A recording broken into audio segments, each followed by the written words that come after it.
Pemirsa, pernyataan Presiden Jokowi soal dirinya memiliki data intelijen lengkap sehingga tahu kemana arah partai politik menuai polemik. Bukan soal data intelijennya saja, tapi juga soal mengapa Presiden secara gamblang menyampaikan hal ini kepada publik. Saya akan membahasnya bersama dengan Direktur Eksekutif Amnesty International, Usman Hamid, serta analis politik Adi Prayitno. Selamat malam, Bang Usman, Mas Adi. Selamat malam, Zilvia. Baik, oke. Keduanya sudah bergabung, saya akan ke Bang Usman terlebih dahulu. Bang Usman, jadi koalisi masyarakat sipil menyebut Presiden Jokowi menyalahgunakan data intelijen untuk kepentingan politik. Apakah ini dasarnya adalah Undang-Undang Intelijen Negara sehingga itu disebut menyalahgunakan? Ya, betul sekali. Dasarnya adalah Undang-Undang Nomor 17 tahun 2011, di mana di sana dikatakan bahwa azas penyelenggaraan intelijen negara itu harus berdasarkan azas-azas profesionalitas, kerahasiaan, netralitas, dan objektivitas.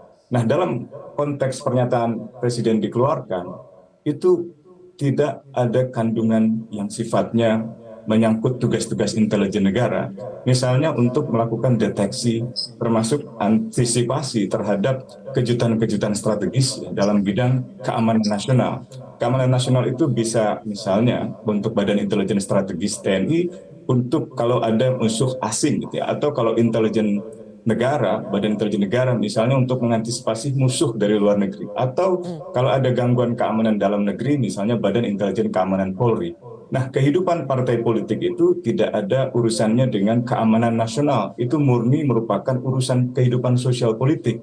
Nah, Presiden, atau dalam hal ini Jokowi, meskipun menjabat Presiden, ia adalah petugas partai politik, khususnya PDIP. Dan anaknya sedang digadang-gadang di dalam politik praktis.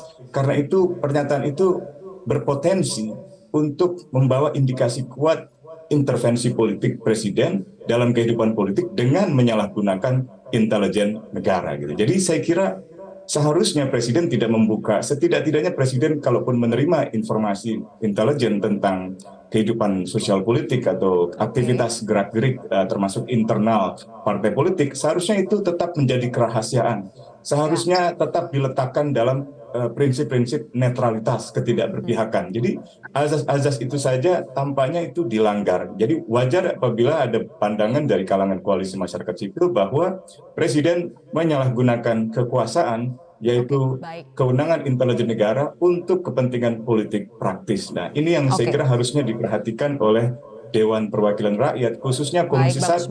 Kalau Komisi 1 dan partai-partai politik merasa itu adalah pernyataan yang wajar, ini memunculkan pertanyaan publik, ada apa dengan partai-partai politik DPR, sehingga seolah-olah enggan untuk melakukan fungsi kontrol terhadap intelijen negara. Baik, ditahan dulu sampai di situ, Bang Usman. Tadi Anda mengatakan ya, kalau tahu saja ya tidak apa-apa, tapi ketika itu dipublikasikan bahwa Presiden tahu dan memiliki dan juga tahu kemana arah partai politik, Mas Adi, menurut Anda apa motif Presiden harus menyampaikan itu secara gamblang bahwa ia punya data intelijen dan tahu kemana arah parpol?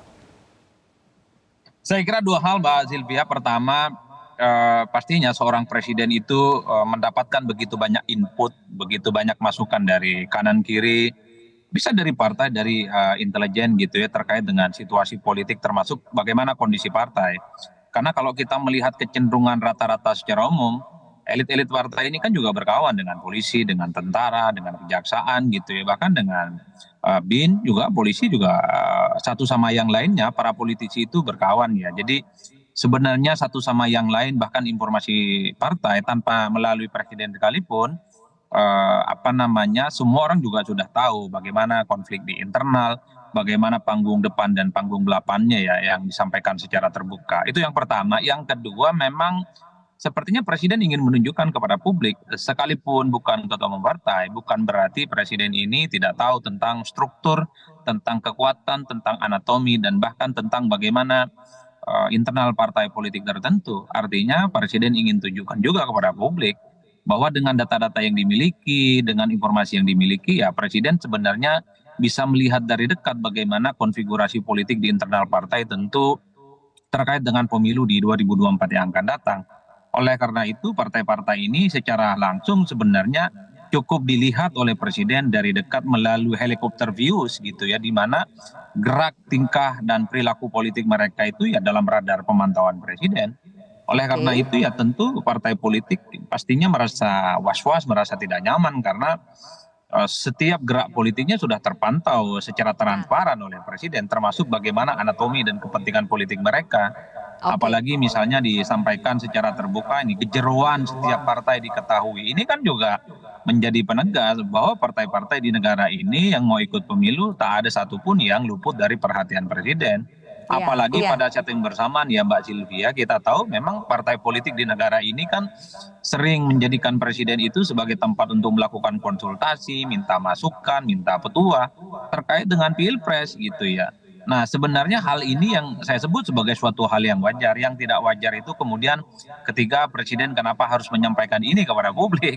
Ya, Itu yang kemudian seakan-akan ada ini ada betul. indikasi, ada Itu dia intervensi ya. terkait dengan kepentingan di 2024. Betul. Jadi kenapa harus disampaikan kepada publik? Apakah karena presiden ingin memberitahu kepada orang atau selama ini orang-orang yang mungkin menganggap dia tidak tahu apa-apa, atau presiden justru ingin dalam tanda kutip mengatakan kepada partai politik bahwa ia tahu segalanya sehingga kalian harus berhati-hati. Apakah seperti itu? Nanti kita akan urus lebih jauh pemirsa. Kita harus sudah terlebih dahulu untuk mengikuti azan maghrib daerah Jakarta dan sekitarnya. Jelajahi cara baru mendapatkan informasi. Download Metro TV Extend sekarang.